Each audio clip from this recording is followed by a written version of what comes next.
പാലക്കാട് കോഴിക്കോട് ദേശീയപാതയോരത്ത് സ്ഥിതി ചെയ്യുന്ന ഒരു വിദ്യാഭ്യാസ സ്ഥാപനമാണ് GLP സ്കൂൾ കുമരമ്പത്തൂർ. ഈ വിദ്യാഭ്യാസ സ്ഥാപനത്തിന് മതിലിനോട് ചേർന്ന് നിൽക്കുന്ന ഒരു വലിയ വൃക്ഷത്തിന്റെ വീതിയിലാണ് വിദ്യാർത്ഥികളും അധ്യാപകരും രക്ഷിതാക്കളും. ചെറിയ കുട്ടികൾ വിദ്യ നേടുന്ന ഈ വിദ്യാലയത്തിന്റെ കെട്ടിടത്തിന് തന്നെ അപകട ഭീഷണിയിലാണ് ഇത് നിലകൊള്ളുന്നത്. കഴിഞ്ഞ അവധിക്കാലത്ത് തന്നെ അധ്യയന വർഷം തുടങ്ങുന്നതിന് മുമ്പ് ഈ മരം മുറിച്ചു മാറ്റുന്നതിനും അപകട ഭീഷണി ഒഴിവാക്കുന്നതിനുമുള്ള നടപടികൾ ആവശ്യപ്പെട്ടുകൊണ്ട് ബന്ധപ്പെട്ട അധികാരികൾക്ക് പരാതി സമർപ്പിച്ചിട്ടുണ്ടെങ്കിലും ഒരു പരിഹാരമാകാത്ത രീതിയിലാണ് സ്കൂൾ അധികൃതർ. നാഷണൽ ഹൈവേയുടെ പുനരുദ്ധാരണ സമയത്തും ഈ പരാതികൾ നിലനിൽക്കുന്നുണ്ടെങ്കിലും ഇന്നും ഈ സ്ഥിതി തന്നെ തുടരുകയാണ്. നിത്യേന ആയിരക്കണക്കിന് വാഹനങ്ങൾ കടന്നുപോകുന്ന ഈ പാതയോരത്ത് ഈ മരം ഒരു വലിയ അപകട ഭീഷണിയിൽ നിലനിൽക്കുകയാണെന്നാണ് സ്കൂൾ PTA പ്രസിഡന്റും പ്രദേശത്തെ വാർഡ് മെമ്പറും കൂടിയായ സമീർ ഉന്നയിക്കുന്ന പ്രധാന വിഷയം. വട്ടമ്പലം ഗവൺമെന്റ് LP സ്കൂളിന്റെ മതിലിനോട് ചേർന്ന് നിൽക്കുന്ന ഒരു മരമാണിത്.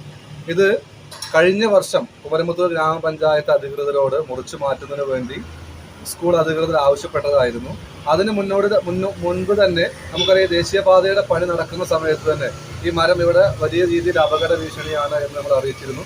ആ റോഡ് പണി നടക്കുന്ന സമയത്ത് അത് മുറിച്ചു മാറ്റുമെന്നാണ് ആദ്യഘട്ടത്തിൽ പറഞ്ഞിരുന്നത്. എന്നാൽ റോഡ് പണി കഴിഞ്ഞ് മാസങ്ങൾ കഴിഞ്ഞിട്ടും ഇപ്പോൾ ഇവിടെ അപകട ഭീഷണി നിലനിൽക്കുകയാണ്.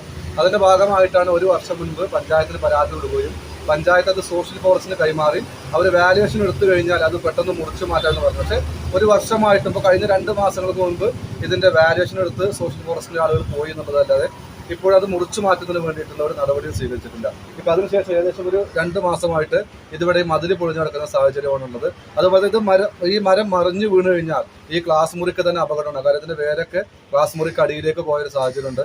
അതുപോലെ തന്നെയാണ് ഇതിനോട് കടന്നു പോകുന്ന നമ്മുടെ വാഹനങ്ങൾ. ദേശീയപാതയാണ്, ഓരോ ദിവസം ആയിരക്കണക്കിന് വാഹനങ്ങൾ കടന്നു പോകുന്ന ഇത് വാഹനം കടന്നു പോകുന്ന സമയത്താണ് ഇത്തരത്തിൽ അപകടം ഉണ്ടാകുന്നതെങ്കിൽ വലിയ രീതിയിലുള്ള അപകടം ഉണ്ടാകാൻ സാധ്യതയുണ്ട്. അതുപോലെ തന്നെ സ്കൂൾ സമയത്താണെങ്കിൽ അതുപോലെ തന്നെയാണ് ഈ KSCB-യുമായി ബന്ധപ്പെട്ട് നിരവധി പോസ്റ്റുകൾ ഇതിനെ താഴത്ത് കടന്നു പോകുന്നുണ്ട്. അപ്പോൾ വലിയ രീതിയിലുള്ള അപകടം ഉണ്ടാവാനുള്ള സാധ്യത ഉണ്ടായിട്ടും ഇതിലേക്ക് ഗൗരവമായി ഈ ബന്ധപ്പെട്ട അധികാരികളുടെ ശ്രദ്ധ ഉണ്ടാവുന്നില്ല എന്നുള്ളതാണ് എനിക്ക് പറയാനുള്ളത്. അതുകൊണ്ട് തന്നെ വളരെ അടിയന്തരമായിക്കൊണ്ട് എല്ലാ പഞ്ചായത്തിൻ്റെതാണെങ്കിലും സോഷ്യൽ ഫോറസ്റ്റിൻ്റെ ആണെങ്കിലും ഒക്കെ വലിയ രീതിയിലുള്ള ഇടപെടൽ പെട്ടെന്ന് ഉണ്ടായിക്കൊണ്ട് ഇവിടെ അപകടം ഒഴിവാക്കുന്നതിന് വേണ്ടുന്ന സഹായവും സഹകരണവും ഉണ്ടാവണമെന്നാണ് അഭ്യർത്ഥിക്കുന്നത്.